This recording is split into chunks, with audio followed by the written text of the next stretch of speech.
pitch slapping, because that's what I mean when I say you cannot annoy a prospect into buying from you. So when people are going to do business to business complex sales, I'm not talking about buying a can of Pepsi. All right. I don't need, well, I do need to at least trust that Pepsi's not going to poison me.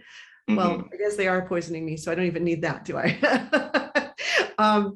But when you're buying business to business services or software technology that you're betting your business on, for example, or you're betting your IT infrastructure on, or you're buying development services, or you're buying coaching services, that requires trust. You're not going to just say yes to an email pitch or a LinkedIn pitch and suddenly buy.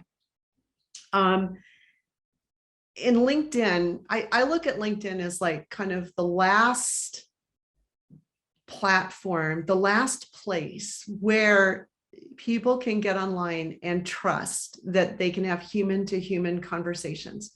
Our emails are just overwhelmed. I mean, I don't know about you, but it's like for every one email I unsubscribe to right now, 5 more pop up into my feed, into my email list. It's so frustrating. We have used marketing automation to break email. You know, I mean, 15 years ago, everybody responded to every email. It was really easy to market via email, but then we bring in all these platforms and it gets really easy for people to mass mail. It gets really cheap to buy lists. And so we just spam people and we expect that to work. It doesn't very consistently, but people do it anyway. And everybody thinks about this idea of scale, right? The advertising model. Like if I'm going to put out ads, I need 1 million people in my audience in order to make that ad worthwhile. And we try to translate that to marketing automation, maybe less than 1 million, but we still need a lot of people on our list. And then people translate that to social selling. But it doesn't translate to social selling. When we're social selling, when we're on LinkedIn, people expect to have human to human conversations. When I receive a DM from you on LinkedIn in the messenger, I expect that to be you, not a bot. And I expect to, and the other thing here is that people don't want to be sold. People are interested in buying to solve their problems, but none of us like to be sold to. I mean, think about it when you go to a car lot. I mean, we bought a car in June. And even though we were in the market, we knew exactly what we wanted to buy. We were going to the dealerships to buy a car. What's my first instinct when a salesperson comes up to me? Just run away. You don't even want to talk to them. Yeah. I don't want to talk to them. And, you know, when I'm in a store shopping, I don't want a salesperson to come up and talk to me because I don't want to be sold. I want to buy. And it's the same way, human nature is human nature. So it's the same way when we're buying B2B services, which is generally what we're selling on LinkedIn. It's not that you can't sell on LinkedIn. I sell on LinkedIn. Well, I sell to people I've met on LinkedIn every day.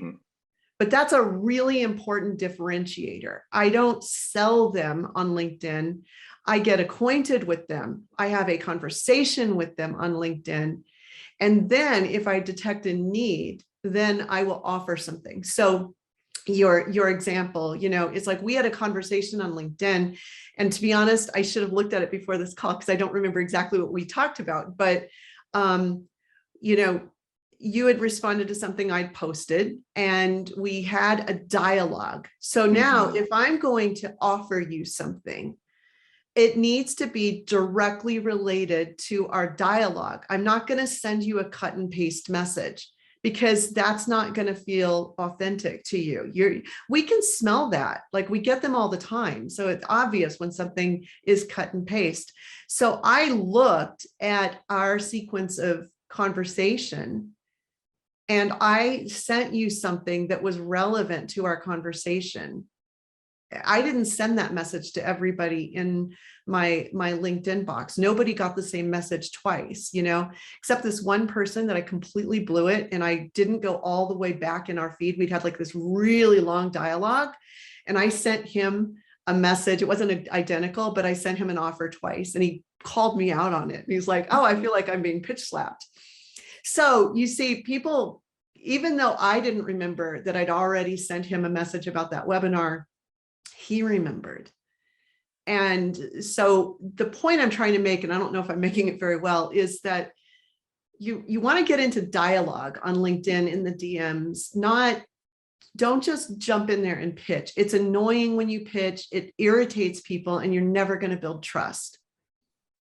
And I think that if you build trust, even the pitch slap is well received. I know a lot of people that I imagine they have a cadence and they have some LinkedIn items, but this is a LinkedIn influencer. I bought his book. I did some of his videos, and it was amazing. And I know he has a sequence, and I know it's business, and he's big. It's kind of like, I think Grant Cardone has an automated like message me. I know it's not him, but I probably Gary Vee has something like that as well. But there's so much trust that you don't mind. I'm like, well, he has to do it somehow. I think that, to your point, that if you build trust at the beginning and you do it mindfully, later on, if that happens, for example, that you send the same offer twice, it could be forgiven. So there is so much there about understanding that you just have to connect to the human. But there's something that go ahead. Sorry, before we go to that, can I just mention that Gary Vee and Grant Cardone have already built trust. Mm-hmm. They have this massive network, and so they have permission to do things that we with smaller networks don't have permission to do. So I don't think that if we don't have that kind of following, that we should follow their example. Correct. Absolutely.